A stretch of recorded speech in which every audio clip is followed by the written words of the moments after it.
Revista Espírita de 1858. Fevereiro, item 3. O fantasma da senhorita Clairon. Nota: nascida em 1723, a senhorita Clairon morreu em 1803. Estreou em uma companhia italiana aos 13 anos e na comédia francesa em 1743. Retirou-se do teatro em 1765, aos 42 anos de idade. Esta história fez muito alarido em seu tempo, pela posição da heroína e pelo grande número de pessoas que a testemunharam. Não obstante sua singularidade, estaria provavelmente esquecida se a senhorita Clairon não a tivesse consignado em suas memórias, de onde extraímos o relato que vamos fazer. A analogia que apresenta com alguns fatos que se passam em nossos dias dá-lhe um lugar natural nesta coletânea. Como se sabe, a senhorita Clairon era tão notável por sua beleza quanto por seu talento, quer como cantora, quer como atriz trágica. Havia inspirado a um jovem bretão, o Sr. de S., em uma dessas paixões que por vezes decidem uma vida, quando não se tem bastante força de caráter para triunfar. A senhorita Clairon respondeu somente com amizade, contudo, à assiduidade do Sr. de S.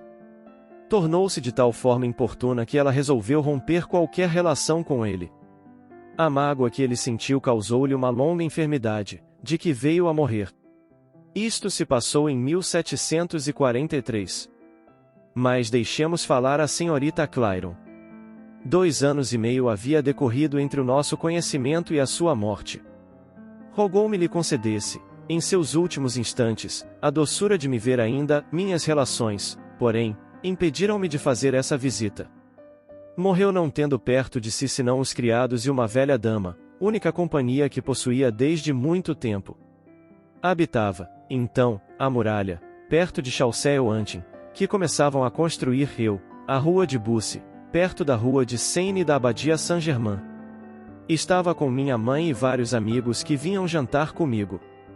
Acabará de entoar belas canções pastorais que haviam encantado meus amigos quando, ao soarem 11 horas, ouviu-se um grito muito agudo.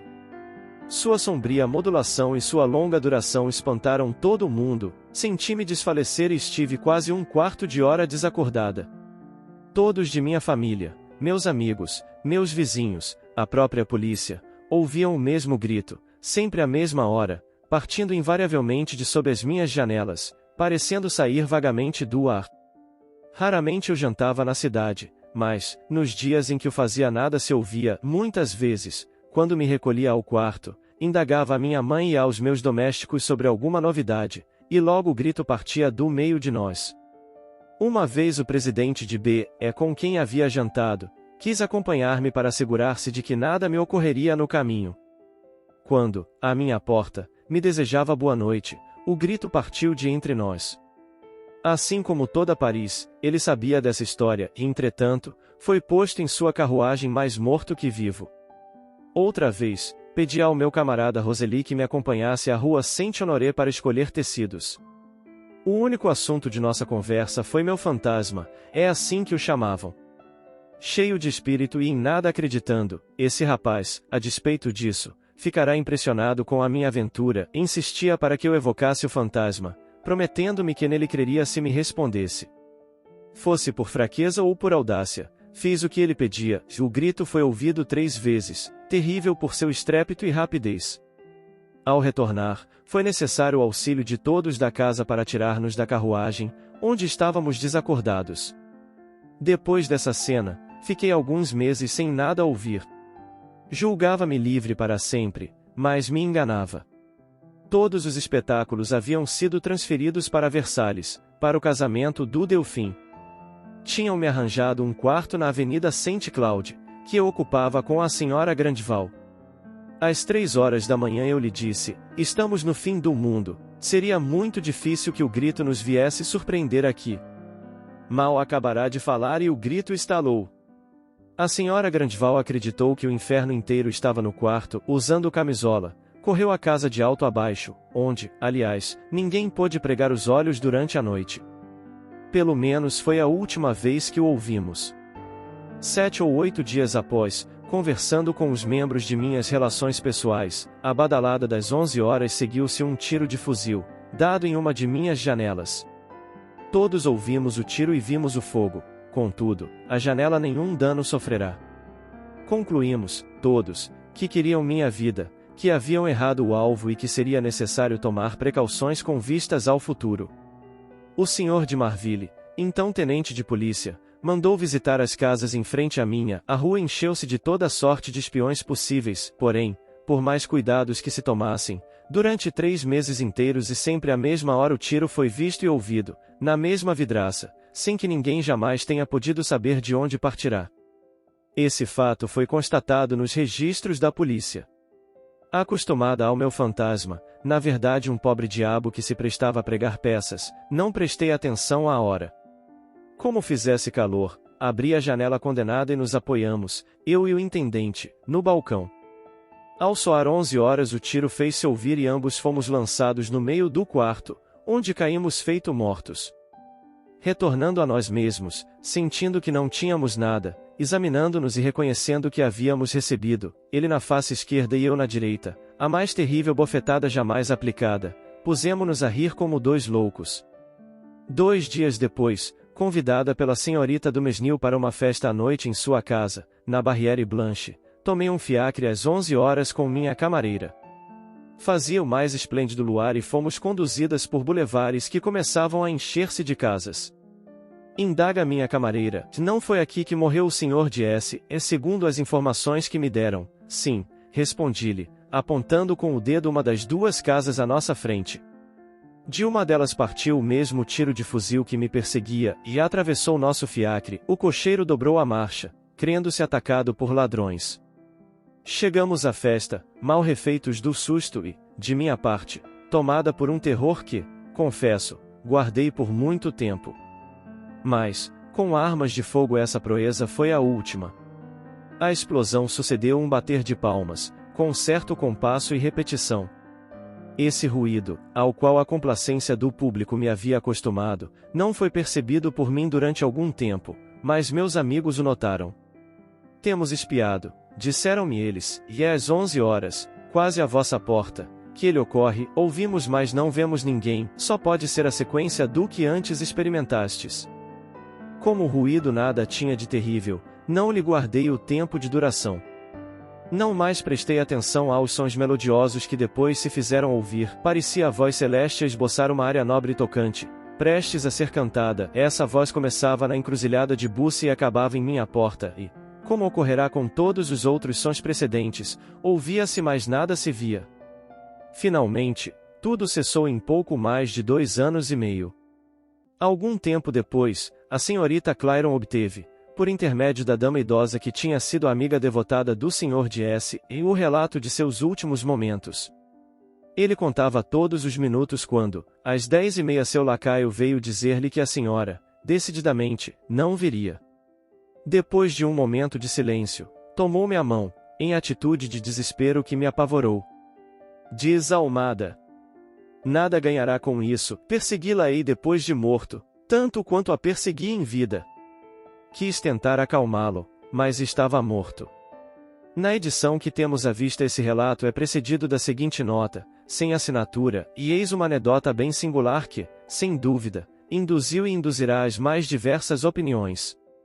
Ama-se o maravilhoso, mesmo sem nele crer, e a senhorita Clairon parece convencida da realidade dos fatos que narra.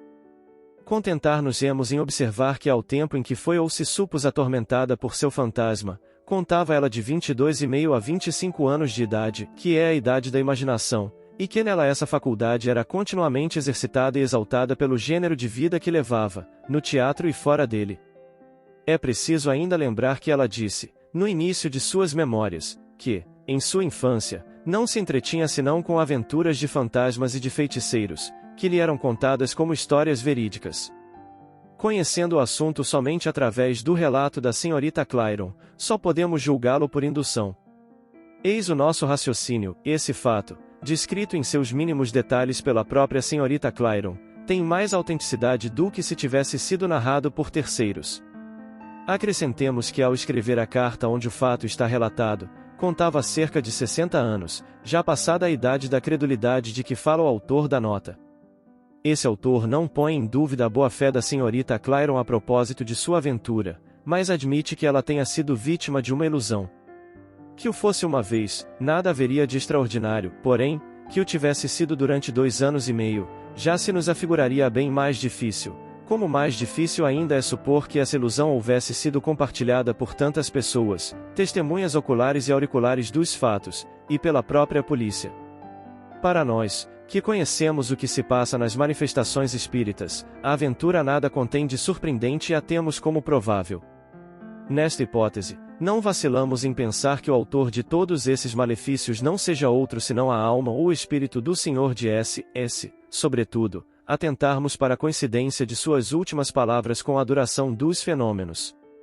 Havia ele dito: persegui-la-ei depois de morto tanto quanto a persegui em vida.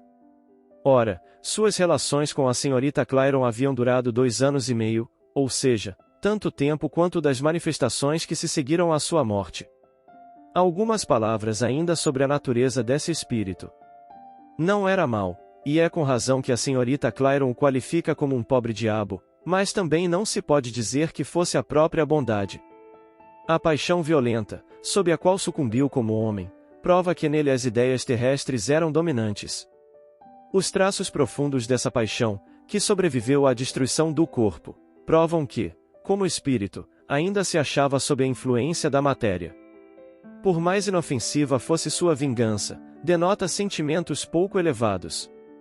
Se, pois, quisermos reportar-nos ao nosso quadro da classificação dos espíritos, não será difícil assinalar-lhe a classe. A ausência de maldade real naturalmente o afasta da última classe, a dos espíritos impuros, mas, evidentemente, mantinha-se ligado a outras classes da mesma ordem. Nada nele poderia justificar uma posição superior.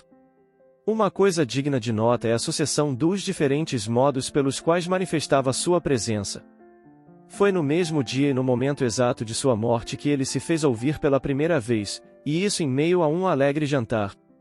Quando vivo, via a senhorita Clairon, pelo pensamento, envolvida por essa auréola que a imaginação empresta ao objeto de uma paixão ardente, mas, uma vez desembaraçada a alma de seu véu material, a ilusão cedeu à realidade. Lá está ele, a seu lado, e a vê cercada de amigos, tudo lhe excitando o ciúme. Por sua jovialidade e encanto, ela parece insultar o seu desespero, que se traduz por um grito de raiva repetido todo dia à mesma hora, como se a censurasse por se haver recusado de o consolar em seus últimos momentos. Aos gritos se sucedem os tiros, inofensivos, é verdade, mas que no mínimo denotam uma raiva impotente e a intenção de perturbar seu repouso. Mais tarde, seu desespero toma um caráter mais sereno, retorna, sem dúvida, a ideias mais sadias, parecendo haver readquirido o domínio de si. Restava-lhe a lembrança dos aplausos de que ela era objeto, e ele os repete. Finalmente, diz-lhe adeus por meio de sons que lembravam o eco dessa voz melodiosa que em vida tanto o fascinara.